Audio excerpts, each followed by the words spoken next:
All right, I'm here in Liverpool, and here's the thing. We're gonna visit this stadium, which the Liverpool football team is playing at. And do you know how much I care about football? Well, not at all, to be honest. So I'm gonna tell you about the exciting stuff that had happened. So in the morning, there was an activity of going, visiting a Jewish school, which unfortunately yours truly did not wake up to. And I'm very not happy about that. But, I did manage to wriggle some information from those who did go. And as Israelis, they notice what Israelis notice, which is sometimes not the most useful things, but it was fun nonetheless. So right now it's 10% of the school is actually Jewish and 90% is not. And they were it made them so much they were so excited about the fact that there is a student in school named Hassan and he wears a kippah because it's a Jewish school. But it's a good school, so people just go. And so they had some activities with them and that sounded fun, but unfortunately, yours truly did not wake up. So the more exciting thing was we took an Uber, and I can tell you how it's like for a lot of Israelis. I feel like it's wrong to do that, but a lot of Israelis don't want to say that they're Israeli when they're anywhere almost. I never shy away from it because I think this is when you get the most interesting stories and reactions out of people, for better and worse. And if you're in a group, okay, then there is no effing reason to not say where you're from. It's a one-on-many situation, so if I can do it when I'm alone, I don't understand why a group wouldn't do it. Anyway, I didn't hesitate, so I told the truth about who we are. And it brought up the most interesting conversation because this guy was from Iran. So at first I was like, are you from Ireland? Because I thought his R sounded like Irish, but he was like, no. And then after I said okay, where Israeli? He was like, oh yeah, I'm from Iran. So he was he felt comfortable. And he started talking about the situation and how much people here dislike the pro-Hamas Palestine protests. And he was like, how dare they? And we're 100% with you.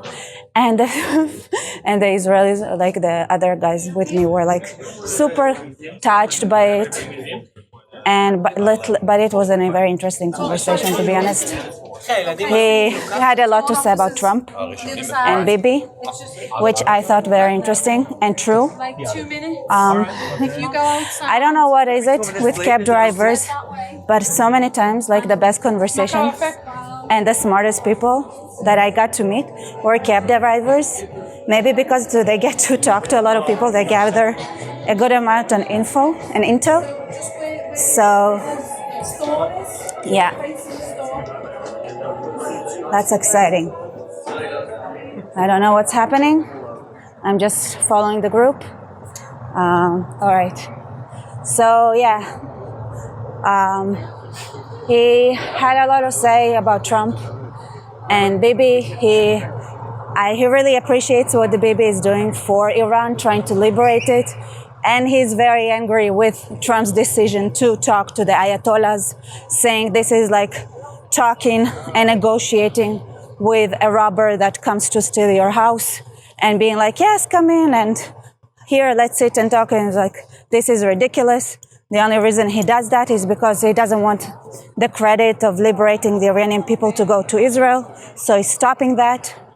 And everybody knows Iran has resources and Israel has intelligence capabilities as well as technological capabilities. And the only thing that is with this combination of having natural resources in Iran and the capability Israel has, it would be a strong regional alliance that would be able to compete with many others, including the USA. And yeah, so it's clearly they're trying to weaken us and we don't trust the Americans. That's the feeling. He said the most Iranians do not trust America. They believe Israel could do it, but they don't trust the Americans to do it, which is very consistent with what I've heard from other Iranians. So that was interesting. And he had a pretty good grasp. I agree with him. It was like Trump is just, trying. He didn't say it like that, but basically I think that, wait, let me see. Okay.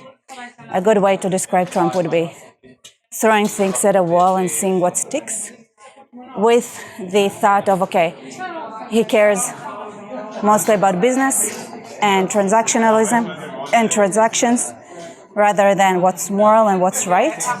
So he was a bit angry about that the Iranian people need to be liberated, so why does he go and talk with Ayatollahs? So because he wants to get all the credit for something that Israel should know and not America.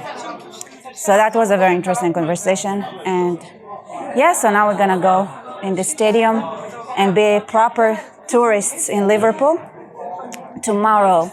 All right, so here's the thing. For most events that I'm going to go to, I'm going to talk to people and talk with people, but for the most part, I won't be able to film, so I'll have to bring you like those summaries the way I did now as I exit. Because it is Passover, and even when we're meeting with a Christian community, there is a Christian community here that also wants to celebrate Passover. We're going to meet up with them. That's the plan. I hope it really happens. But they also don't want to have any kind of filming on Passover because, Passover is a Shabbat. You're not supposed to film. You're not supposed to use electricity. Not supposed to work. So I would have to try to commit everything to memory and just tell you what's up afterwards. All right? Okay.